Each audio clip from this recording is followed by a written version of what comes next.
ಎಲ್ರಿಗೂ ನಮಸ್ಕಾರ. ನೀವು ನೋಡ್ತಾ ಇದ್ದೀರಾ ಸುದ್ದಿ ಸಮಯ ನ್ಯೂಸ್ ಚಾನಲ್. ಇದು ಡೆನ್ ನೆಟ್ವರ್ಕ್. ನಾನು ಮಹರ್ದು ಡಾಕುಳ್ಗಿ. ಮತ್ತೆ ಒಂದಿಷ್ಟು ಹೊಸ ಸುದ್ದಿಗಳನ್ನು ತೆಗೆದುಕೊಂಡು ನಾವು ನಿಮ್ಮ ಮುಂದೆ ಬರ್ತಾ ಇದ್ದೀವಿ. ಈ ದಿನದ ಪ್ರಮುಖ ಹೆಡ್ಲೈನ್ಸ್ಗಳನ್ನು ನೋಡ್ಕೊಂಡು ಬರೋಣ.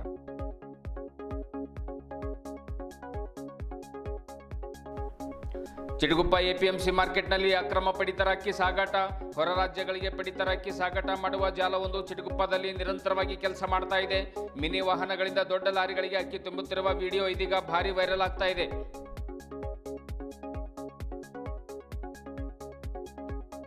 ಎಂಟುನೂರ 93ನೇ ಬಸವ ಜಯಂತಿ ಪ್ರಯುಕ್ತ ಬೀದರ್ನಲ್ಲಿ ಜರುಗಿದ ಬೃಹತ್ ಕಾರ್ ರ್ಯಾಲಿ. ಎಸ್ಪಿ ಪ್ರದೀಪ್ ಕುಂಟಿ ಅವರಿಂದ ರ್ಯಾಲಿಗೆ ಚಾಲನೆ. ಬಸವಣ್ಣನವರು ಕೇವಲ ಲಿಂಗಾಯತರ ಸ್ವತ್ತಲ್ಲ, ಎಲ್ಲ ಸಮುದಾಯದ ಆಸ್ತಿ. ಡಾಕ್ಟರ್ ರಜನೀಶ್ ವಾಲಿ ಗಮನ ಸೆಳೆದ ಸೆಟಸ್ಥಲ ಧ್ವಜಗಳು.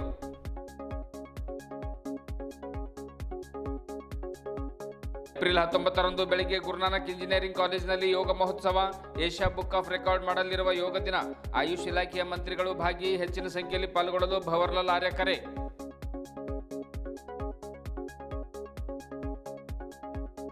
ಅಲೆಮಾರಿ ಜನಾಂಗದ ಸ್ಥಳಗಳಿಗೆ ಭೇಟಿ ನೀಡಿ ಅವರ ಪರಿಸ್ಥಿತಿಯನ್ನು ಪರಿಶೀಲನೆ ಮಾಡಿದ ನಿಗಮದ ಅಧ್ಯಕ್ಷರು. ಅಲೆಮಾರಿ ಅಭಿವೃದ್ಧಿ ನಿಗಮದ ವತಿಯಿಂದ ಅವರ ಏಳಿಗೆಗೆ ಅನುದಾನ ನೀಡಲಾಗುವುದು. ಜಿಲ್ಲಾ ಅನುಷ್ಠಾನ ಸಮಿತಿ ವತಿಯಿಂದ ಕುಂದುಕೊರತೆ ಸಭೆಗಳು ನಡೆಯಲಿ. ಪಲ್ಲವಿ ಜಿ.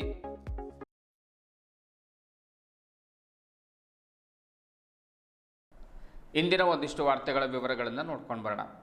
ಬಡವರಿಗಾಗಿ ಸರ್ಕಾರ ವಿವಿಧ ಯೋಜನೆಗಳ ಅಡಿಯಲ್ಲಿ ಒಂದು ಉಚಿತವಾಗಿ ನೀಡುವಂಥ ಪಡಿತರ ಅಕ್ಕಿಯನ್ನು ಕಾಳಸಂತೆಯಲ್ಲಿ ಸಂಗ್ರಹಿಸಿ ಹೊರ ರಾಜ್ಯಗಳಿಗೆ ಸಾಗಿಸುವಂತಹ ಬೃಹತ್ ಜಾಲವೊಂದು ಚಿಟಗುಪ್ಪ ಪಟ್ಟಣ ಮತ್ತು ತಾಲೂಕಿನಲ್ಲಿ ಕಾರ್ಯನಿರ್ವಹಿಸ್ತಾ ಇದೆ. ಇದಕ್ಕೆ ಪುಷ್ಟಿ ನೀಡುವಂತೆ ಪಟ್ಟಣದ ಎಪಿಎಂಸಿ ಮಾರ್ಕೆಟ್ನಲ್ಲಿ ಹಗಲು ಹೊತ್ತಿನಲ್ಲಿಯೇ ಯಾರ ಭಯವಿಲ್ಲದೆ ವಿವಿಧ ಗ್ರಾಮಗಳಿಂದ ಸಂಗ್ರಹಿಸಿದ ಬಡವರಿಗೆ ಹಂಚುವಂತಹ ಉಚಿತ ಪಡಿತರ ಅಕ್ಕಿಯನ್ನು ಮಿನಿ ವಾಹನಗಳಿಂದ ದೊಡ್ಡ ದೊಡ್ಡ ಲಾರಿಗಳಿಗೆ ತುಂಬುತ್ತಿರುವಂತಹ ವಿಡಿಯೋ ಇದೀಗ ಸಾಮಾಜಿಕ ಜಾಲತಾಣಗಳಲ್ಲಿ ಸಾಕಷ್ಟು ಹರಿದಾಡ್ತಾ ಇದೆ, ವೈರಲ್ ಆಗ್ತಾ ಇದೆ.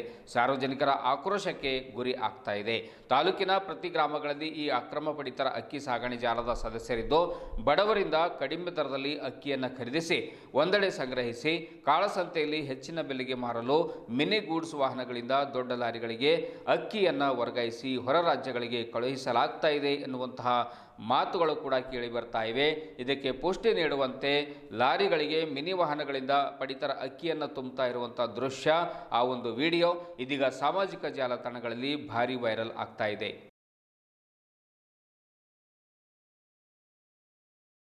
ಕಳೆದ ಕೆಲ ದಿನಗಳ ಹಿಂದೆ ಆಹಾರ ನಿರೀಕ್ಷಕರು ತಾಲೂಕಿನ ಕುಡಂಬುಲ್ ಹಾಗೂ ಚಿಟಗುಪ್ಪ ಪಟ್ಟಣದ ಅಂಗಡಿಯೊಂದರಲ್ಲಿ ಅಕ್ರಮ ಅಕ್ಕಿ ಸಂಗ್ರಹಿಸುತ್ತಿರುವ ಖಚಿತ ಮಾಹಿತಿ ಪಡೆದು ದಾಳಿಯನ್ನು ನಡೆಸಿ ಪ್ರಕರಣ ದಾಖಲಿಸಿದರು.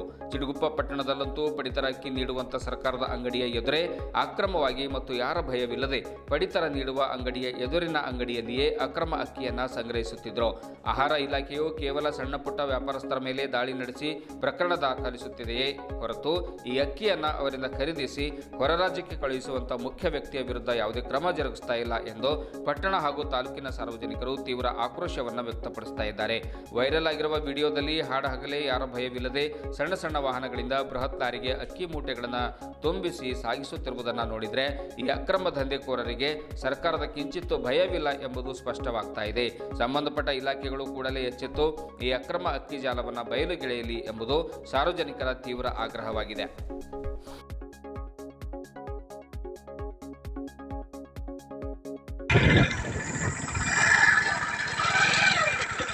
ये देखिए साहब, चिटगुप्पा मार्केट है.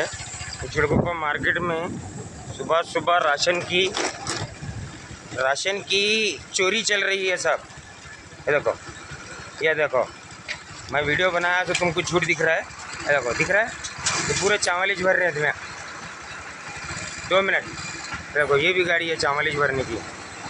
मेरा ड्राइवर है कहते. देखो ये देखो पूरे इतना अंदर काम चल रहा है. क्रॉसिंग चल रही है, फुल क्रॉसिंग, चावल क्रॉसिंग. ये पूरे जनी जाने वाले हैं पुलिस स्टेशन. और ये नंबर दे रहे उसको अधिकार है कौन है उसको ये नंबर.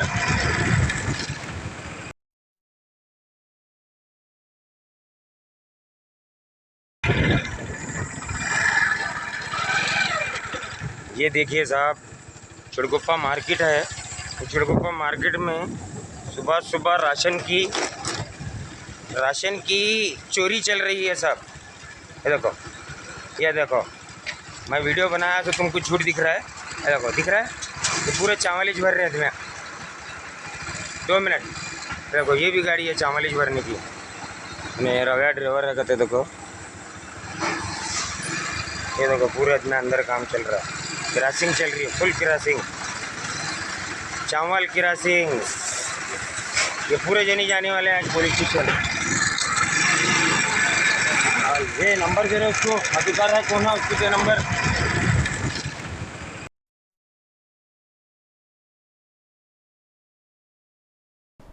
ಬಸವಣ್ಣನವರ ತತ್ವಗಳು ಸರ್ವಕಾಲಕ್ಕೂ ಸತ್ಯವಾಗಿವೆ. ಅವರ ಸಂಸದೀಯ ಪದ್ಧತಿ ಇಂದು ಇಡೀ ಜಗತ್ತೇ ಆರಾಧಿಸುತ್ತಿದೆ ಎಂದು ಜಿಲ್ಲಾ ಪೊಲೀಸ್ ವರಿಷ್ಠಾಧಿಕಾರಿ ಪ್ರದೀಪ್ ಗುಂಟಿ ತಿಳಿಸಿದರು. ಶನಿವಾರ ನಗರದ ಗುಂಪಾ ರಸ್ತೆಯ ಸಿದ್ಧಾರೂಢ ಮಠದ ಎದುರುಗಡೆ ಇರುವಂತಹ ಬಸವ ಜಯಂತಿ ಉತ್ಸವ ಸಮಿತಿ ಹಮ್ಮಿಕೊಂಡ ಬೃಹತ್ ಕಾರ್ ರ್ಯಾಲಿಗೆ ಚಾಲನೆಯನ್ನು ಕೊಟ್ಟು ಮಾತನಾಡುತ್ತಾರೆ. ಧರ್ಮರಹಿತ, ಜಾತಿರಹಿತ, ಸಮಾಜದ ಹಿತ, ಶೋಷಿತ ಸಮುದಾಯವನ್ನು ಮೇಲೆತ್ತಿ ಅಂತರ್ಜಾತಿ ವಿವಾಹಕ್ಕೆ ಉತ್ತೇಜನವನ್ನು ನೀಡುವ ಮೂಲಕ ಮೇಲು ಕೀಳು ಎಂಬ ಭೇದವನ್ನು ಸಂಪೂರ್ಣವಾಗಿ ನಿರ್ನಾಮ ಮಾಡಿದ ಮಹಾನ್ ಕ್ರಾಂತಿ ಯೋಗಿ ಬಸವಣ್ಣನವರಾಗಿದ್ದಾರೆ ಎಂದು SP ಅವರು ಹೇಳಿದರು. ಉತ್ಸವ ಸಮಿತಿ ಅಧ್ಯಕ್ಷ ಡಾಕ್ಟರ್ ರಜನೀಶ್ ವಾಲಿ ಮಾತನಾಡಿ, ಇವತ್ತು ಕಾರ್ ರ್ಯಾಲಿಯನ್ನು ಹಮ್ಮಿಕೊಂಡು ಬಸವಣ್ಣನವರು ಕೇವಲ ಲಿಂಗಾಯತರ ಸ್ವತ್ತಲ್ಲ, ಎಲ್ಲ ಸಮುದಾಯದ ಆಸ್ತಿ ಎನ್ನುವಂಥ ವಿಶಾಲ ಸಂದೇಶವನ್ನು ರವಾನಿಸುವ ಉದ್ದೇಶವನ್ನು ನಾವು ಹೊಂದಿದ್ದೇವೆ. 3 ದಿವಸಗಳ ಕಾಲ ನಡೆಯಲಿರುವಂತಹ ಒಂದು ಬಸವ ಜಯಂತಿ ಉತ್ಸವದಲ್ಲಿ ಹೆಚ್ಚಿನ ಸಂಖ್ಯೆಯಲ್ಲಿ ಪಾಲ್ಗೊಂಡು ಯಶಸ್ವಿಗೊಳಿಸಬೇಕೆಂದು ವಾಲಿಯವರು ಕರೆ ನೀಡಿದರು.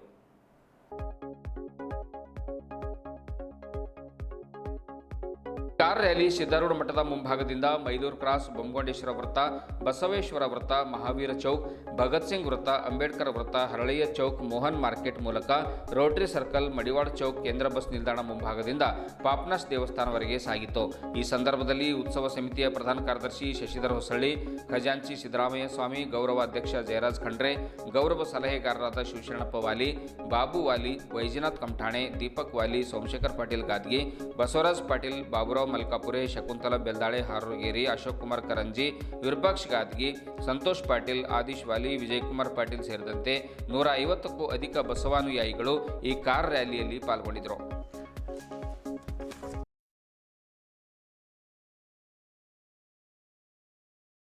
ಇವತ್ತು ಬಸವ ಜಯಂತಿ ಪ್ರಯುಕ್ತ ಇವತ್ತು ಕಾರ್ ರ್ಯಾಲಿ ಮಾಡಿದ್ವಿ. ಭಾಳ ಅದ್ಧೂರಿಯಾಗಿ ಸಕ್ಸಸ್ಫುಲ್ ಆಯಿತು. ಇದೇ ಥರ ಇವತ್ತು ಸಾಯಂಕಾಲ ಸಂಸ್ಕೃತಿ ಅದು ಇವತ್ತು ಮುಂಜಾನೆಯಿಂದ ರಂಗಮಂದಿರಲ್ಲಿ ಇಷ್ಟಲಿಂಗ ಪೂಜೆ ಆಯಿತು. ಸಾಯಂಕಾಲ ಸಾಂಸ್ಕೃತಿಕ ಫಂಕ್ಷನ್ಸ್ ಇದೆ. ಮತ್ತು ನಾಳೆ ಬೆಳಗ್ಗೆ ವಚನ ಪಾರಾಯಣ ಇದೆ. ಮತ್ತು ನಾಳೆ ಸಾಯಂಕಾಲ ನೃತ್ಯ ಸಂಗೀತ ಸ್ಪರ್ಧೆ ಇದೆ. ನಾಡಿದ್ದು ಬೆಳಗ್ಗೆ ಬಸವೇಶ್ವರ ಸರ್ಕಲ್ಗೆ 9 ಗಂಟೆಗೆ ಮಾಲಾರ್ಪಣೆ ಮಾಡೋದಿದೆ.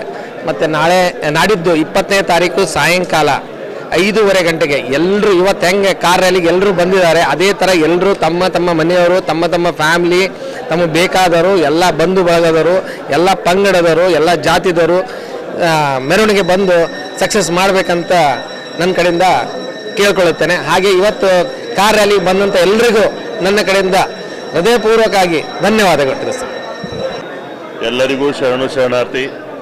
ಇವತ್ತು 893ನೇ ಬಸವ ಜಯಂತಿ ಪ್ರಯುಕ್ತ ಕಾರ್ ರ್ಯಾಲಿ ಮಾಡಲಾಯಿತು. ಗುಂಪಾಲಿಂದ ಪಾಪನಾಶ್ವರೆಗೆ ಸುಮಾರು 200ಲಿಂದ ಜಾಸ್ತಿ ಕಾರ್ಯಗಳಲ್ಲಿ ಭಾಗಿಯಾದವು. ಮತ್ತು ಇವತ್ತು ನಾಳೆ ರಂಗಮಂದಿರಲ್ಲಿ ಸಾಂಸ್ಕೃತಿಕ ಕಾರ್ಯಕ್ರಮ ಅದಾವ. 20ನೇ ತಾರೀಕಿಗೆ ಸಾಯಂಕಾಲ 5 ಗಂಟೆಗೆ ಬಸವೇಶ್ವರ ವೃತ್ತದಿಂದ ಮೆರವಣಿಗೆ, ಭವ್ಯವಾದ ಮೆರವಣಿಗೆ ಆಗಲಿದೆ. ಅದರಲ್ಲಿ ಎಲ್ಲರಿಗೂ, ಎಲ್ಲ ಯುವಕರಿಗೂ, ಎಲ್ಲ ಹಿರಿಯರಿಗೂ ಎಲ್ಲರಿಗೂ ಈ ಪ್ರಯುಕ್ತ ಬಸವ ಜಯಂತಿ ಮೆರವಣಿಗೆಯಲ್ಲಿ ಭಾಗವಹಿಸಿ ಕಾರ್ಯಕ್ರಮ ಯಶಸ್ವಿ ಮಾಡಬೇಕು. ಮತ್ತು ಎಲ್ಲ ಪಂಗಡದವರು ಸೇರಿ ಕಾರ್ಯಕ್ರಮ ಯಶಸ್ವಿ ಮಾಡಬೇಕು. ಮತ್ತು ಬಸವ ಜಯಂತಿ ಎಲ್ಲರಿಗೆ ಹಾರ್ದಿಕ ಶುಭಾಶಯವನ್ನು ಕೋರುತ್ತೇನೆ. ಶರಣ.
12ನೇ ಅಂತಾರಾಷ್ಟ್ರೀಯ ಯೋಗ ದಿವಸವನ್ನು ಅರ್ಥಪೂರ್ಣವಾಗಿ ಆಚರಿಸಲು ಭಾರತ ಸರ್ಕಾರ ಈ ವರ್ಷ ಆರೋಗ್ಯ, ಜ್ಞಾನ ಮತ್ತು ವಿಶ್ವಶಾಂತಿಗಾಗಿ ಯೋಗ ಎನ್ನುವಂತಹ ಧ್ಯೇಯವಾಕ್ಯದೊಂದಿಗೆ ದೇಶದಾದ್ಯಂತ 100 ಕಡೆಗಳಲ್ಲಿ ಯೋಗ ಮಹೋತ್ಸವ ಕಾರ್ಯಕ್ರಮವನ್ನು ಆಯೋಜನೆ ಮಾಡುವುದರ ಮೂಲಕವಾಗಿ ಯೋಗದ ಪ್ರಸಾರ ಮಾಡ್ತಾ ಇದೆ ಎಂದು ಪತಂಜಲಿ ಯೋಗ ಪೀಠದ ರಾಜ್ಯ ಉಸ್ತುವಾರಿಯನ್ನು ಹೊಂದಿರುವಂತಹ ಭವರ್ಲಾಲ್ ಆರ್ಯ ಅವರು ತಿಳಿಸಿದರು. ನಗರದಲ್ಲಿ ಯೋಗ ಮಹೋತ್ಸವದ ನಿಮಿತ್ತ ಆಯೋಜನೆ ಮಾಡಿರತಕ್ಕಂತಹ ಒಂದು ಜಾಗೃತಿ ರ್ಯಾಲಿಯಲ್ಲಿ ಅವರು ಮಾತಾಡ್ತಾರೆ. ನಗರದಾದ್ಯಂತ ಸಂಚಾರ ಮಾಡಿರುವ ಯೋಗಪಟುಗಳು ಏಪ್ರಿಲ್ 19ರ ಯೋಗ ಮಹೋತ್ಸವದಲ್ಲಿ ಪಾಲ್ಗೊಳ್ಳಬೇಕೆಂದು ಕರೆ ನೀಡಿದರು. ಗುರುನಾನಕ್ ದೇವ್ ಇಂಜಿನಿಯರಿಂಗ್ ಕಾಲೇಜಿನ ಆವರಣದಲ್ಲಿ 10,000 ಜನ ಏಕಕಾಲಕ್ಕೆ ಯೋಗವನ್ನು ಮಾಡಲಿದ್ದಾರೆ. ಇದು ಏಷ್ಯಾ ಬುಕ್ ಆಫ್ ರೆಕಾರ್ಡ್ಗೆ ಕೂಡ ಇದು ಒಂದು ಸೇರ್ಪಡೆ ಆಗಲಿದೆ ಎನ್ನುವಂಥ ಮಾತನ್ನು ಕೂಡ ಅವರು ಹೇಳಿದರು. ಇದೇ ವೇಳೆ INO ರಾಷ್ಟ್ರೀಯ ಅಧ್ಯಕ್ಷರಾದ ಅನಂತ್ ಬಿರಾದರ್ ಅವರು ಇದ್ದರು. INOದ ಒಂದು ಜಿಲ್ಲಾಧ್ಯಕ್ಷರಾಗಿರ್ತಕ್ಕಂಥ ಗೋರಖ್ನಾಥ್ ಕುಂಬಾರ್ ಅವರು ಕೂಡ ಇದ್ದರು.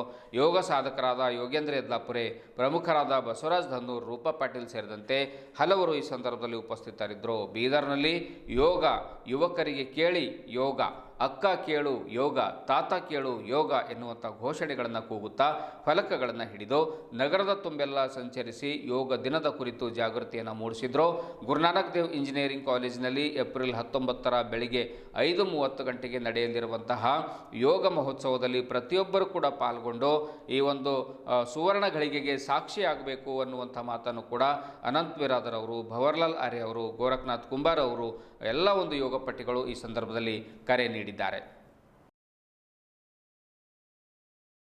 ಉಚಿತ ಯೋಗ, ಉಚಿತ ಯೋಗ, ಉಚಿತ. गांव गांव में जाएंगे, सबको योग सिखाएंगे. गांव गांव में जाएंगे, गली गली में जाएंगे, वार्ड वार्ड में जाएंगे. योगा उचित, योगा उचित. Do yoga, achieve health. ಎಲ್ಲೋ डू योगा, डू योगा. ಯೋಗ ಮಾಡಿ. Right right right right right right right. ಕರೋ ಯೋಗ, ಕರೋ ಯೋಗ, ಕರೋ ಯೋಗ. ಯೋಗ ಮಾಡಿ ನಿರೋಗಿಯಾಗಿ.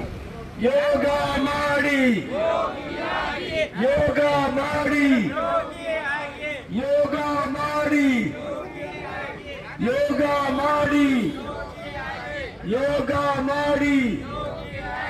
ಅಲ್ಲಿ ನೋಡು, ಇಲ್ಲಿ ನೋಡು, ಅಣ್ಣನ ಕೇಳು, ತಮ್ಮನ ಕೇಳು.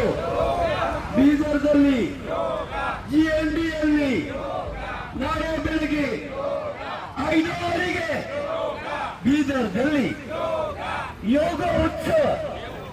ಬೀದರ್ದಲ್ಲಿ, ಬೀದರ್ದಲ್ಲಿ, ಕರ್ನಾಟಕದಲ್ಲಿ ನಾಳೆ ಬೆಳಿಗ್ಗೆ 5:30 GNDಯಲ್ಲಿ ಯೋಗ ಉಚಿತ, ಯೋಗ ಉಚಿತ, ಯೋಗ ಉಚಿತ, ಯೋಗ ಉಚಿತ, ಯೋಗ ಉಚಿತ. ಯೋಗ ಮಾಡಿ ನಿರೋಗಿಯಾಗಿ. ಈ ತರ ಲಯ ಬರ್ತದೆ ಅಂತ ಹೇಳಿ. ಯೋಗ ಮಾಡಿ, ಯೋಗ ಮಾಡಿ, ಯೋಗ ಮಾಡಿ. ಯೋಗ ಉಚಿತ, ಯೋಗ ಉಚಿತ. ಅಲ್ಲಿ ಇದು ಎಲ್ಲ ಯೋಗಿಗಳ ಯೋಗದ ಹಬ್ಬ, ಯೋಗದ ಉತ್ಸವ, ಯೋಗದ ಮಹೋತ್ಸವ ನಾಳೆ ಬೀದರ್ನಲ್ಲಿ ನಡೆಯಲಿದೆ.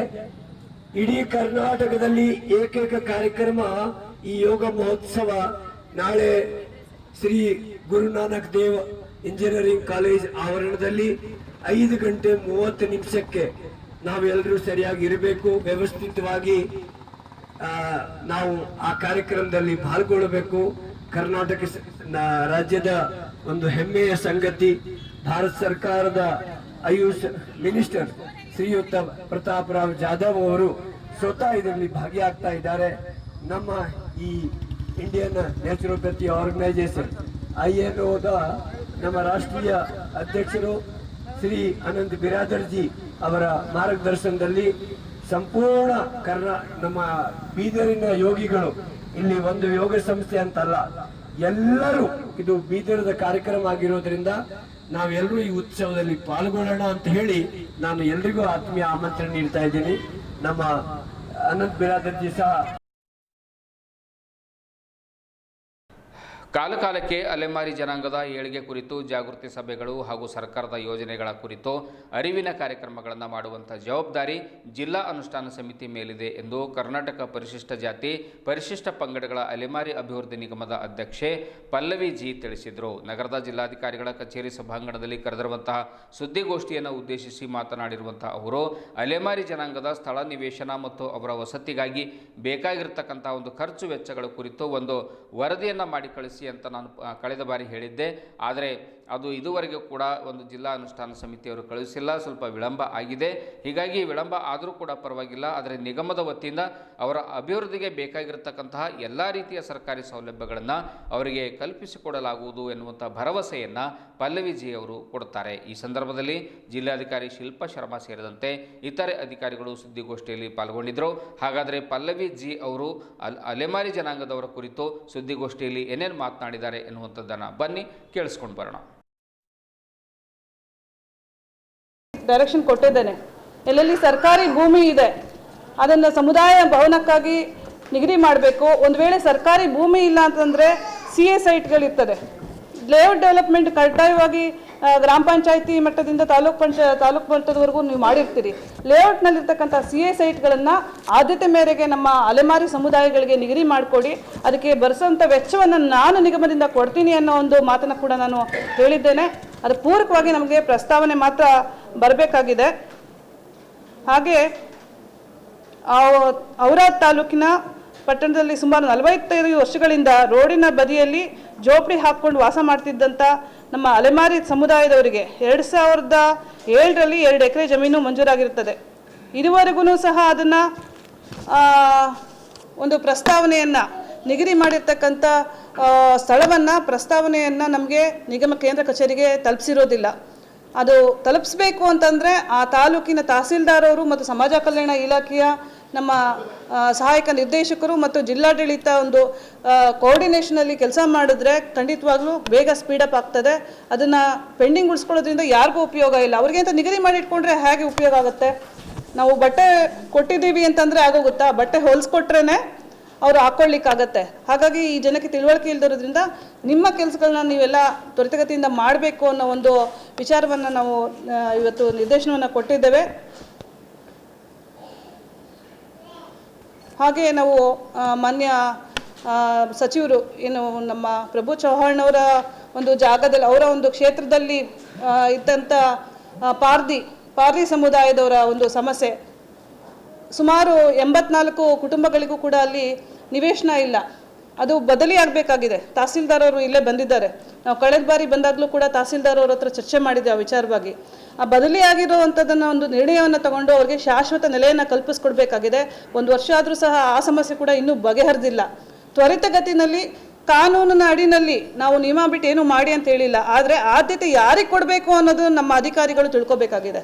ಇವತ್ತು ಈ ದೇಶದ ಈ ನೆಲದ ಮೂಲ ನಿವಾಸಿಗಳು ಇವತ್ತಿಗೂ ಸಹ ನಿವೇಶನ ಇಲ್ದಲೆ, ಅವರಿಗೆ ಶಾಶ್ವತ ನೆಲೆ ಇಲ್ದಲೆ ಹೊಟ್ಟೆಪಾಡಿಗೋಸ್ಕರ ಆ ಊರಿಂದ ಈ ಊರಿಗೆ ಅಲಿತಾ ಇರ್ತಕ್ಕಂಥದ್ದು ಒಂಥರ ಶೋಚನೀಯವಾದಂಥ ಒಂದು ವಿಚಾರ. ನಿಮಗೆಲ್ಲ ಗೊತ್ತಿರೋ ಹಾಗೆ ಎಷ್ಟೆಲ್ಲ ಸೌಲಭ್ಯ ಇದ್ದರೂ ಅವ್ರು ಅದೇ ರೀತಿ ಬದುಕ್ತಾ ಇದ್ದಾರೆ ಅಂತಂದರೆ ನಮ್ಮ ಕೆಲಸವನ್ನು ಆದ್ಯತೆ ಮೇರೆಗೆ ಅಲೆಮಾರಿಗಳನ್ನ ಮುಖ್ಯವಾಹಿನಿಗೆ ತರೋ ನಿಟ್ಟಿನಲ್ಲಿ ನೀವೆಲ್ಲ ಕೆಲಸ ಮಾಡಬೇಕು ಅನ್ನೋ ಒಂದು ಸೂಚನೆಯನ್ನು ನಾನು ಕೊಟ್ಟಿದ್ದೇನೆ. ಮುಂದುವರೆದು ನನ್ನ ಪ್ರವಾಸದ ಅಂತ್ಯದ ದಿನಗಳಲ್ಲಿ ಏನೆಲ್ಲ ನಾವು ನಿರ್ಣಯಗಳನ್ನ ತೊಗೊಂಡಿದ್ವಿ ಅದರ ವರದಿಯನ್ನು ನಾನು ನಿಮಗೆ ನೀಡಲಿಕ್ಕೆ ಮತ್ತೊಮ್ಮೆ ನಿಮ್ಮ ಜೊತೆಯಲ್ಲಿ ಭೇಟಿ ಮಾಡ್ತೀನಿ ಅಂತ ತಿಳಿಸ್ತಾ ನನ್ನ ಮಾತನ್ನು ಮುಗಿಸ್ತೇನೆ. ನಿಮ್ಮೇನಾರ ಪ್ರಶ್ನೆಗಳಿದ್ರೆ ನೀವು ಕೇಳ್ಬೋದು. ನಿಮಗೆ ಕೊಡ್ತೇನೆ ನಾನು, ಎಲ್ಲ ನಿಮಗೆ ಕೊಡ್ತೀವಿ. ಇದೆ, ರೆಡಿ ಇದೆ, ಕೊಡ್ತೀವಿ. ಆಮೇಲೆ ಇನ್ನೊಂದು ಪ್ರಶ್ನೆ ಕೇಳಿದ್ರಿ ನೀವು, ಬರೀ ಆಧಾರ್ ಕಾರ್ಡ್ ಮಾತ್ರ ಅಲ್ಲ, ನಮ್ಮ ಕೋಲಾರ ಜಿಲ್ಲೆನಲ್ಲಿ ಚನ್ನದಾಸರ ಸಮುದಾಯದವರಿಗೆ ಕಳೆದ 13 ವರ್ಷದಿಂದ ಜಾತಿ ಪ್ರಮಾಣ ಪತ್ರ ಸಿಗ್ತಾ ಇರಲಿಲ್ಲ. ಕೆಲವೊಬ್ಬರು ದುರುಪಯೋಗ ಮಾಡಿಕೊಂಡು ಈ ನೈಜ ಸಮುದಾಯದವರಿಗೇ ಜಾತಿ ಪ್ರಮಾಣ ಪತ್ರ ಸಿಗ್ತಾ ಇರಲಿಲ್ಲ. ಶ್ರೀನಿವಾಸಪುರ ಇರ್ಬೋದು, ಮುಳಬಾಗ್ಲು ಇರ್ಬೋದು, ಈ ರೀತಿ ಆತ ಎಲ್ಲ ತಾಲೂಕುಗಳಲ್ಲಿ ಸುಮಾರು 600 ಜಾತಿ ಪ್ರಮಾಣ ಪತ್ರವನ್ನು ಜಿಲ್ಲಾಧಿಕಾರಿಗಳ ಜೊತೆನಲ್ಲಿ ಸಭೆ ಮಾಡಿ ನಾನು ಇವತ್ತು ಇಶ್ಯೂ ಮಾಡಿಸಿದ್ದೀನಿ. ಅದರಲ್ಲಿ ವಿಶೇಷ ಪ್ರಕರಣದಡಿನಲ್ಲಿ ಒಬ್ಬ ವಿದ್ಯಾರ್ಥಿ ರ್ಯಾಂಕ್ ಸ್ಟೂಡೆಂಟು ನಮ್ಮ ಅಲೆಮಾರಿ ಸಮುದಾಯದ ಒಬ್ಬ ಹೆಣ್ಮಗಳು UPSC ಎಕ್ಸಾಮಿನೇಷನ್ಸ್ ಪಾಸ್ ಮಾಡ್ಕೊಂಡಿದ್ದಾಳೆ ನಾನು ಕ್ಯಾಸ್ಟ್ ಸರ್ಟಿಫಿಕೇಟ್ ಕೊಡಿಸಿದ ಮೇಲೆ ಅಂತ ನಾನು ಹೆಮ್ಮೆಯಿಂದ ಹೇಳಲಿಕ್ಕೆ ಇಚ್ಛೆ ಪಡ್ತೇನೆ. ಅವರು ಸಹ ಮುಂದಿನ ದಿನಗಳಲ್ಲಿ ನಮ್ಮ ಅಲೆಮಾರಿ ಸಮುದಾಯದ ಹೆಣ್ಮಗಳು ಸಹ ಇದೇ ರೀತಿ ನಮ್ಮ ಒಂದು ಜಿಲ್ಲಾಧಿಕಾರಿಯಾಗಿನೋ ಅಥವಾ ನಮ್ಮ ಸರ್ಕಾರದಲ್ಲಿ ಸೆಕ್ರೆಟರಿಯಾಗಿನೋ ಕೆಲಸ ಮಾಡ್ತಾಳೆ ಅನ್ನೋ ಒಂದು ನಂಬಿಕೆ ನನಗಿದೆ ಅಂತ ಈ ಸಂದರ್ಭದಲ್ಲಿ ನಾನು ಹೇಳ್ತೇನೆ. ಲಾಸ್ಟ್ ಟೈಮ್ ನೀವು ಬಂದಾಗ ಚೌಡಿ ಕಮಾನ್ನಲ್ಲಿ ಜನ ಇರ್ತಾರೆ, ಅಲ್ಲಿ ಹೋಗಿದ್ರಿ. ನಾಗಲಕ್ಷ್ಮಿ ಚೌಧರಿ ಅವರು ಮನೆಯಲ್ಲಿ ಇದುವರೆಗೂ ಸುದ್ದಿ ಕೊಟ್ಟಿರುವ ನಾನು ಮಹರುದ್ರ ಕುಳಿಗೆ ಮತ್ತೆ ಮುಂದಿನ ವಾರ್ತೆಗಳೊಂದಿಗೆ ಭೇಟಿಯಾಗೋಣ. ವಂದನೆಗಳು.